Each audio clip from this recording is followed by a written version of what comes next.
particular attention to young people who are often hardest hit at times of economic uncertainty. A £2.1 billion pound scheme has been pledged to create more jobs. This is alongside plans to subsidise 6-month work placements for 16 to 24-year-olds who are on universal credit. So joining us now is Tony Payne, who is a sixth form careers advisor, and apprentice Jamie Taylor. So very good morning to both of you. Jamie, let's start with you. Welcome, by the way. Good to speak to you this morning. Can you just explain to people what your circumstances were going into lockdown? So, middle of March, I was told that I was going to be put on furlough when we went into lockdown, and that I would be made redundant at the end of July. And then a few months later, the Chancellor extended the furlough, so that meant I was going to be made redundant in October.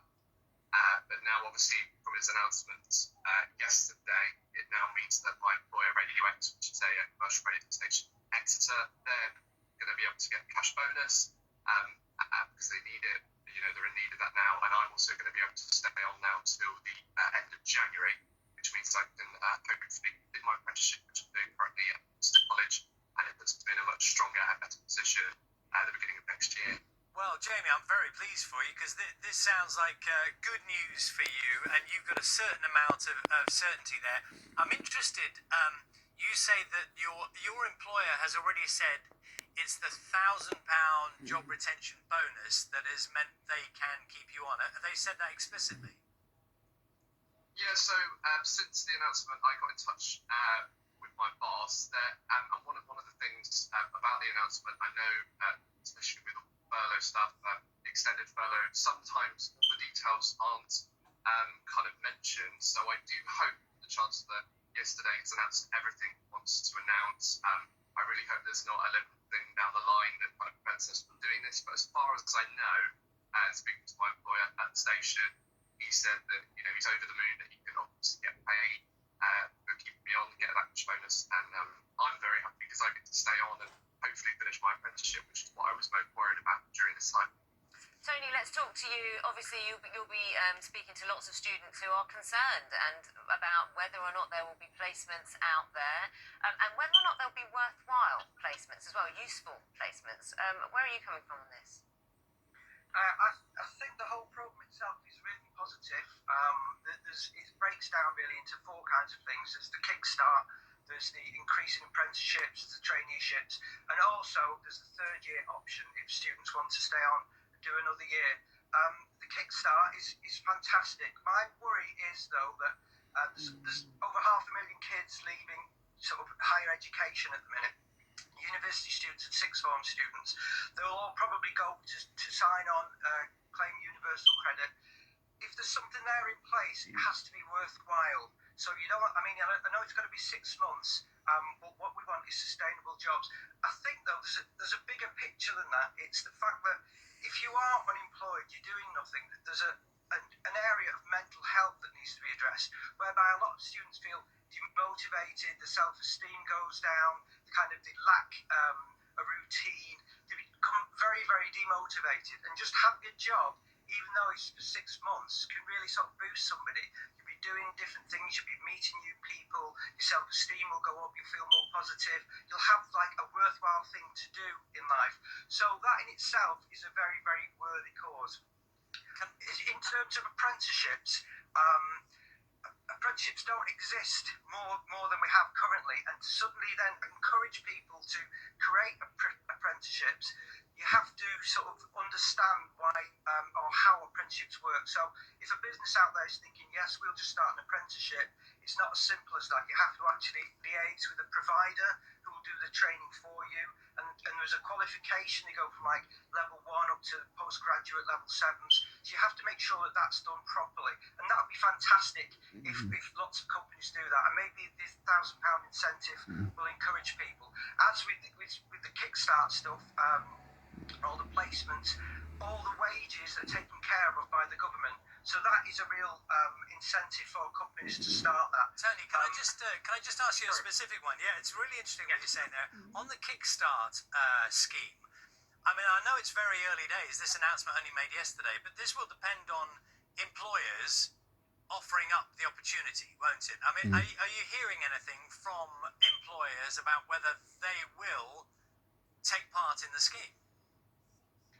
Not yet. It's too early days. I think people are just reading through all the paperwork, finding out exactly what it means for them. But the principle, though, you can't really argue with. We'll take young people. We'll sort of give them a useful time in employment. That is going to be great for their CVs. It's going to be great for personal statements. People might want to be going to university later on. So there's a lot of useful experience they can pick up. My only concern is that you don't want people employing somebody just to sit in the corner and make a cup of tea. Now, the Chancellor did say these are going to be meaningful and worthwhile jobs. So let's just hope that is the fact of what happens. Jamie, it's interesting. Sorry, Tony. I was seeing Jamie. You don't have the advantage of seeing what I see. Jamie's nodding at what you were saying, and Jamie, you particularly were nodding about when Tony said, these apprenticeships need to be meaningful, don't they? It's not just tea making and ticking a box, and so that the employer gets a certain amount of money offset to what they're paying out. Yeah, your employer's got to be on board with what you're doing, and I hope people take apprenticeships and they do what they want to do. And if you are doing what you want to do, you're going to give 100%. And if your employer's not behind you on that and is not giving you, meaningful work, and you're not having goals and aspiration net, it's not fulfilling what apprenticeships are about. To me, the reason why I took it is because I didn't want to go to uni. I didn't want to go to lectures and seminars. I wanted to get in, be practical, learn the job as I go, but also have that training and learn the knowledge and take just only one exam. And I think especially in today's world, I think experience beats qualifications. I've met some people who probably disagree with me on that, but I think Jamie, you have to be. Sorry, how optimistic are you about the industry you're in? Because there are job cuts around there. So, it's a funny time in terms of starting in a new, exciting industry, but knowing full well that, there are people around you who are losing their jobs and, services are being cut. Yeah, I mean, the radio industry, especially the commercial radio industry at the moment, is not the best. As you said, as you know, the BBC are even making cuts. So in terms of working at a small local radio station and seeing, the BBC having to make cuts because of this, the lockdown, it's not promising. But, I think in a couple of months' time, and hopefully by the new year, which is when I finish my apprenticeship, things will start to look up.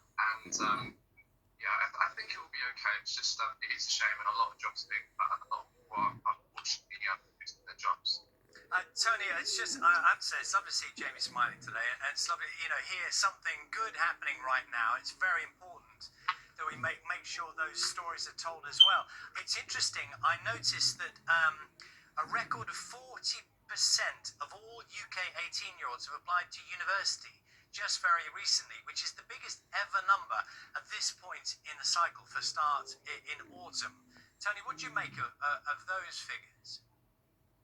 Sorry, could you repeat that question? Okay, we're having one or two problems. I hope you can hear me now. I just wanted to ask you about the figures that have just been released about the numbers of young people who are seeking to go to university in the autumn, which is a record high right now. 40% of all UK 18-year-olds applying to university. And I'm just chiming in with what Jamie was, the positive note he was what he was saying there is, maybe young people are thinking, do you know what, we will be okay, we'll go to university, we carry on regardless. So what do you make of that?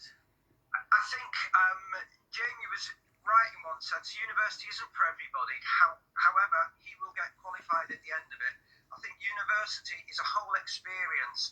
It helps people become independent. It helps them grow up a bit. And they have that whole sort of unique thing going on. Any qualification, any education that you can do is a benefit, because stats prove that if you've got a degree, you're probably likely throughout your lifetime to earn something in the region of £100,000 extra. Also, I think the word is getting out now that student debt really isn't so much a debt, because it will just vanish after 30 years. And it's a loan that is really, really payable, because you will only start paying it back after you're only earning over £27,000. It's only the money that you earn over that you pay off 9% on. So it's a tiny increment of somebody's wage when they're earning that kind of money that they'll actually be paying off. So those kinds of messages are sinking through. Also, I think in hand with that, there's a massive range of courses now that are being developed. We've got 2 universities opened up in Manchester recently. They're doing business kinds of things and sports related stuff. So it's moving away slightly from the pure academia to more vocational things. Well, Tony, it's been lovely talking to you this morning. Maybe catch up with you another time to find out how some of these things are working out in practice for the youngsters you look after. And Jamie, good luck with you.